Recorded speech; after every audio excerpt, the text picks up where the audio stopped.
going on, everybody? Good morning and welcome back to Beat the Bell. Happy Friday. I hope you guys have all had an awesome trading week thus far. Let's get straight into the show by introducing this morning's panel, starting with Money Mander. Good morning. Happy Friday. Plenty of range this week, so hopefully we can finish it up with a solid day of price action today. All right, Diamond Trades. Good morning. Good morning. Happy Friday. A lot to cover. Let's get into it. And Stock Snipa. Good morning. Haven't lost a trade all week. Want to keep it that way today. Let's get another one in. Well done, brother. All right, Fed forecast and economic calendar. Snipes, how many trades have you taken? That doesn't matter. Funny guy.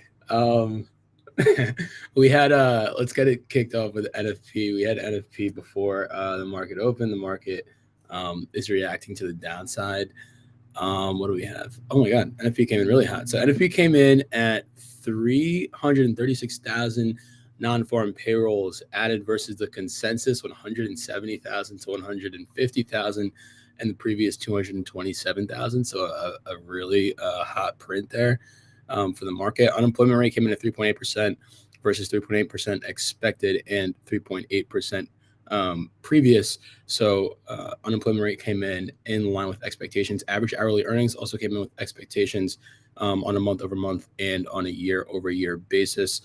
One of the reasons that jobs has been so important, the jobs data that we get, is because the concern that a hot labor market is going to put upward pressure on wage inflation. So it's good to see here that even though the job numbers did come in hot, the average hourly earnings are more or less in line with expectations. We'll have to keep an eye on that going forward. It is also important to remember that they love to revise these numbers up and down as they go. So just keep that in mind. Like last month's numbers I believe were revised up from 180,000.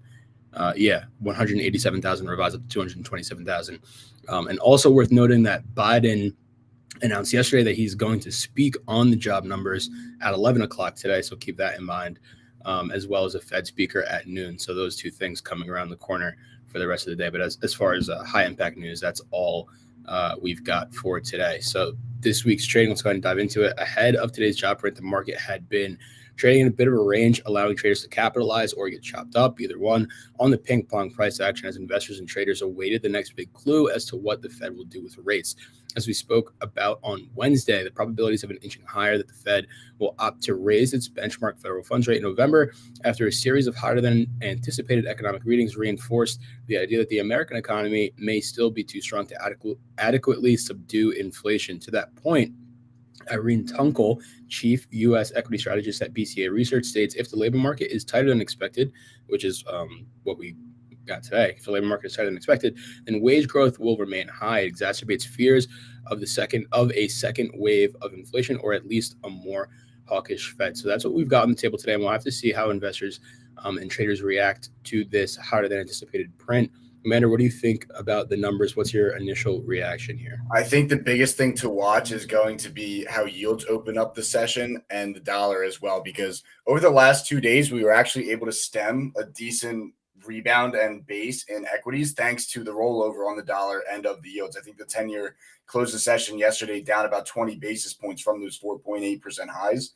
So that'd be the biggest thing. I think if that doesn't end up panning out, we get this hot NFP print, hawkish Fed, and we start to see the 10-year basically rip straight back to that 4.8 and cruise to that 5 handle that everyone's been watching.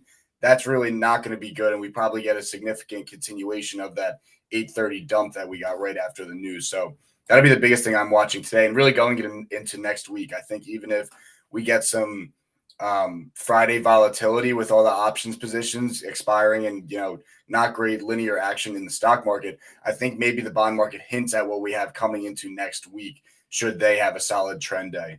So that would be one thing I'm watching today. The other thing I'm watching today is XOM in the energy sector. I'm really interesting to see how the recent news pans out. After Exxon's down 10% from last week's highs after rolling straight into all-time highs last week at peak, down 10% with the entire energy sector. And ExxonMobil just had news come out yesterday. They're closing in on a blockbuster deal to buy Pioneer Natural Resources, which is one of the big shale providers coming out of the West Basin in Texas and New Mexico.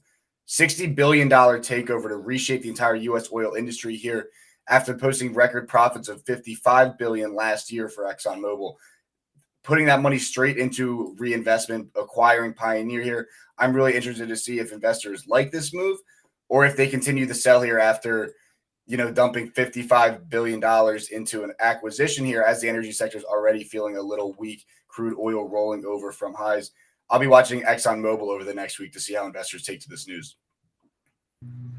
Mander, on your yields point, the dollar also had been pulling back this week, which had given a bit of a cushion, a bit of upside, I guess, for stocks. It sort of helped that bounce. And we're seeing right after this news here, the dollar ripping back up and already reclaiming about half of those losses that so the dollar put in a top on Wednesday or Tuesday rather. Already, half of those losses more or less reclaimed here on the initial print of the news. We'll have to see where yields open up the day, but that's going to wrap it up for Fed forecast, and we'll pass it back to Alejandro. All right, let's take a quick look at the system before we go over to Bet the Bell. All right, so hopefully looking at this chart, nobody went long yesterday at the close, despite the fact that we had broken over the 50 SMA on the 30-minute chart. The reason I say that is because we, of course, have a volatility-inducing event this morning in NFP. And as you guys know, these events are coin flips. There's a lot of trapping. And the first initial move this morning is a pretty deep sell. And so we'll have to see how things continue moving forward. But that's something you guys already know, right? Anytime we get a signal or anytime there's a trade setup going into something like an FOMC, an NFP, CPI, it's still important to be mindful of the fact that the market is going to learn new information, and it really is less than a 50-50 shot. And so if anything, what you want to do is be in runners that are completely risk-free. You do not want to be taking on new risk heading into these events. All right. So the landscape remains the same. The 50 SMA on the 1 hour chart continues to be resistance. The bears continue to be in control, at least to start today. And we'll see where we open up in the SPX. But based on the futures market and how they're trading early here, we're going to be back below that 50 SMA. And again, the same theme continues. And we're just kind of waiting for bulls to regain that control. And they have not been able to. There has been very little strength in this market. Every relief pop is getting shorted. And there's been absolutely zero follow through to the long side. All right. So we continue to watch for bulls to reclaim the 50 SMA on the 1 hour chart. And that will be at least a nice signal that momentum may start to shift in the short term. That's going to do it for the system. Good luck trading today, guys. It is Friday. If you don't feel like trading NFP, there's absolutely no need. It's definitely difficult trading. Just keep that in mind. But we're going to go over to stock Snipa now for Bet the Bell. Time for the best part of the show. So we're going to do this as we typically do. We're going to look at the standings, and we can see Alejandro and Diamond are going at the top. But we got a pretty interesting situation going on there. I'm going to go ahead and transition this over to my first question of the day, green or red. I'm going to start this one off with Diamond Trades. I will go with red. Alejandro, what you got? I'm going to go red today as well. Money Mander. All right, we can't all keep doing this, so I'm going to take green today. Every time we bump it on one side, it's been the total opposite, so I'm going to take green. I'm going to have to go with red. I'm pretty sure that most of you guys just saw that candle 16 minutes ago.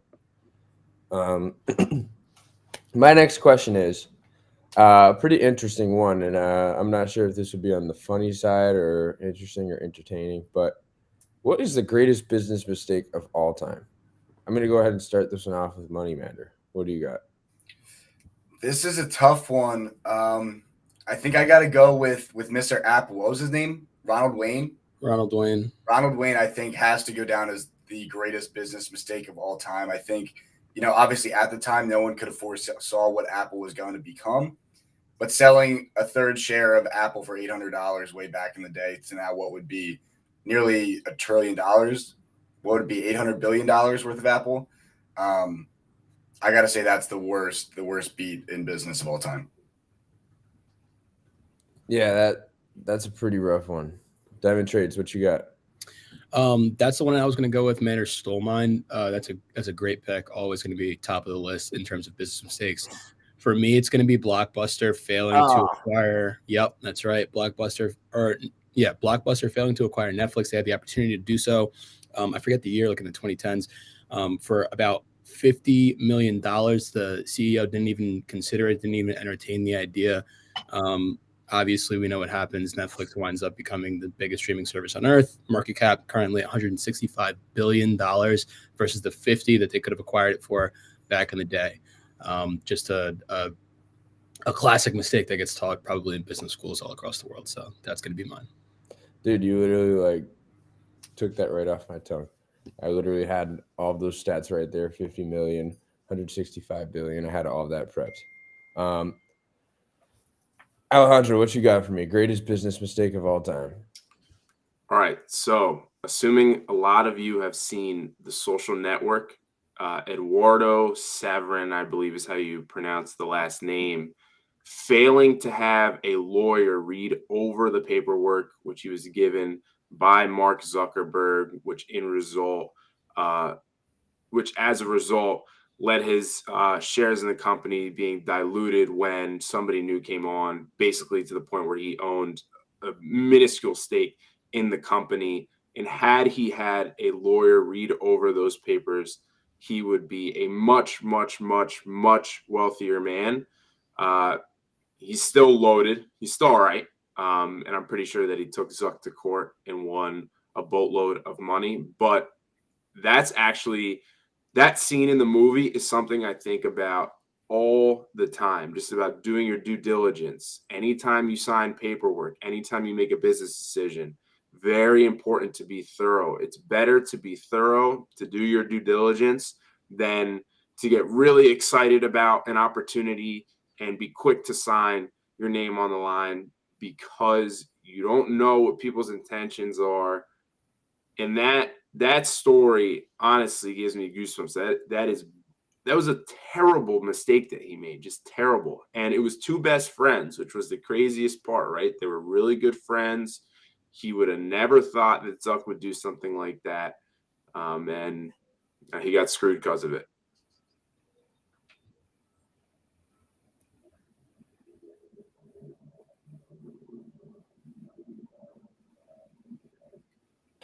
Okay, so because the Netflix was taken, I'm going to have to go with Kodak on digital cameras.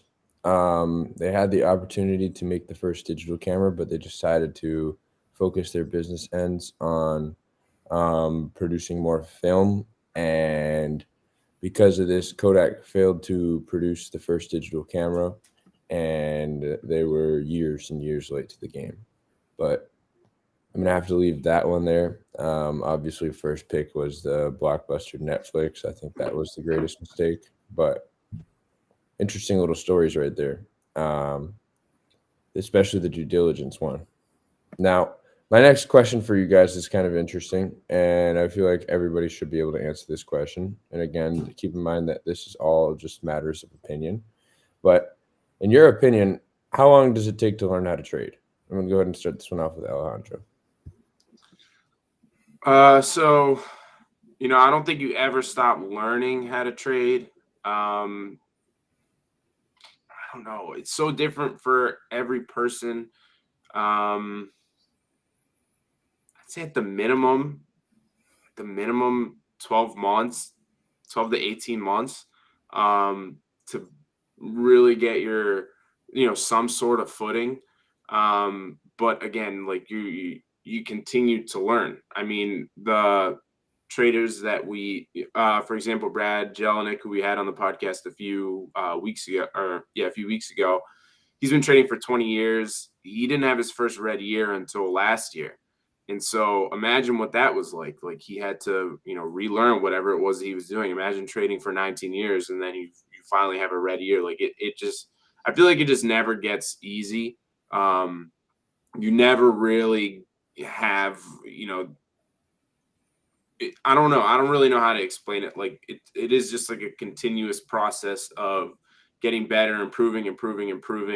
Obviously, you're going to start to become a little bit more consistent, start to make a little bit more money, but trading is so difficult that it never feels like, okay, I finally figured it out. It's kind of just the traders who are able to constantly make those adjustments. And I think you do get better at learning about yourself and how to make those adjustments over time. Those are the traders that are successful. I like that. Diamond Trades, what you got for me? Yeah, I'm gonna kind of go with Alejandro here. I think that the technical, like learning the technical aspect of trading, probably takes about a year. I think that learning how to manage emotions and all of the other like non-tangible things that you need to learn to be good at trading, I think that those things take a lifetime to learn. I don't think that you ever really stop learning them.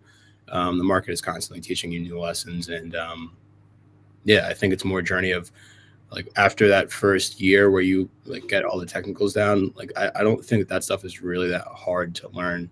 I think it's the consistency of learning about yourself and learning about how to adapt in different situations and just be adaptable. I think that that's really like where most of the learning takes place, at least for me. So that will be my answer. Technically, probably a year.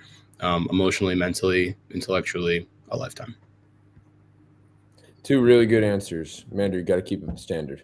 Yeah, we're all keeping the same sentiment here too, because I think, as Noah pointed out, you can learn fundamentals and technicals and maybe all of that stuff within a year, but really the consistent thing to be a profitable trader is understanding yourself and getting better at risk management, because anyone can learn this, that, and the other indicator and have a quote unquote system that could be profitable, but it all comes down to you being able to manage risks to stay profitable over the course of a week, a month, a year, etc., a lifetime. And so that's really what I think is it's a constant evolution. And the thing is, the markets are always evolving because, as everyone says, history rhymes, but it'll never repeat. And so the markets will never be the same one day to the next. They're consistently changing. And I think that's what makes it so fun, but that's what makes it a never-ending quest to try and conquer the markets, to stay profitable for the course of a career. You're always having to relearn and go back and see why this trade didn't work, why that didn't work. If you have a strategy that works for a month, it might not work next month.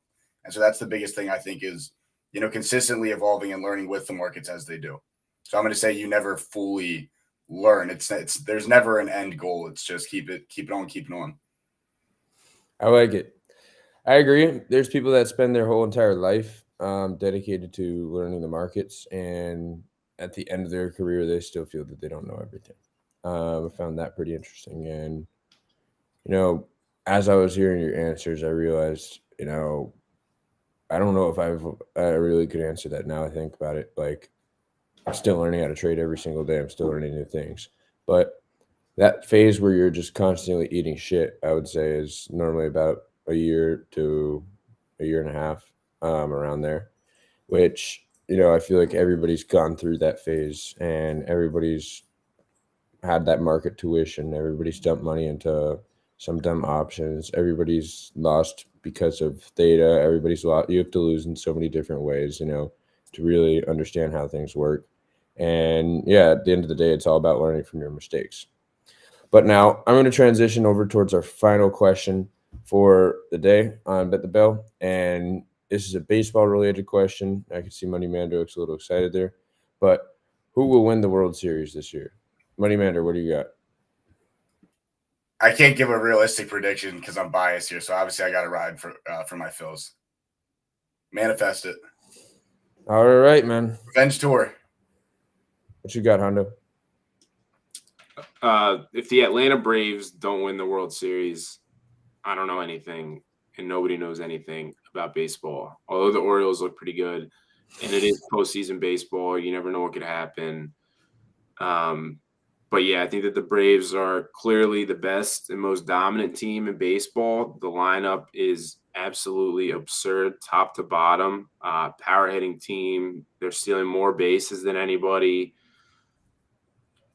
Phillies definitely got it cut out for them, but they had their number last year. Nobody expected that. So it should be a fun series, but I do expect the Braves to win it all, unfortunately. Really fucking hate the Braves. Diamond Trades. I will go with the Braves as well. I don't really watch baseball. Once the Yankees are done, like which was this year, probably in like May, I just turn it off till the next season. Just anybody but the Phillies, really. Call me a hater if you want. I do not care.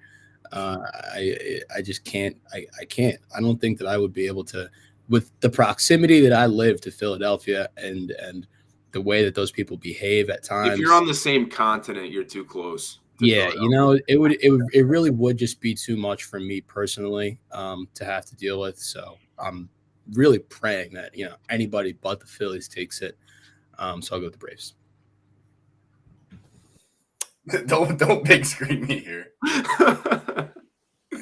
Snipes, who you got? Again, I wanted the Rays to do it, but the Rays did get eliminated in the wild card. Honestly, if I was a betting man, I'm going to have to take the Orioles. My opinion, I think I just look at pitching on a team, and pitching kind of is how you win these games. The one thing that's different about baseball playoffs towards basketball or football is that there's a series of games for baseball. So you can kind of see which team is like truly the better one. You get a multiple game sample size versus in basketball or football, one team could sometimes just not show up ready. And that happens. But in baseball, if you're playing 7 games, you need a lot of arms. And it's kind of really about the quality of your pitching staff and the depth of it at that point. So I'm going to have to take Baltimore Orioles. So your puppers in the background. You enjoying this or something? Sorry, bro. Between saying basketball doesn't play a series and your dog in the background. Okay, well, cracking up. All right, man. That'll wrap it up for Beat the Bell today. Basketball does play series, by the way. All right. That's gonna do it for Beat the Bell today, guys. Appreciate everybody who tuned in. Thanks for tuning in all week long. Trade smart today. NFP market continues to look pretty shitty in the pre-market. It's a futures down. We're trading live all day in the Kane Capital Discord. You can go to kane-capital.com or scan the QR on the screen. See you guys back here on Monday morning, 8:30 a.m. Eastern time. Have a great weekend, everybody.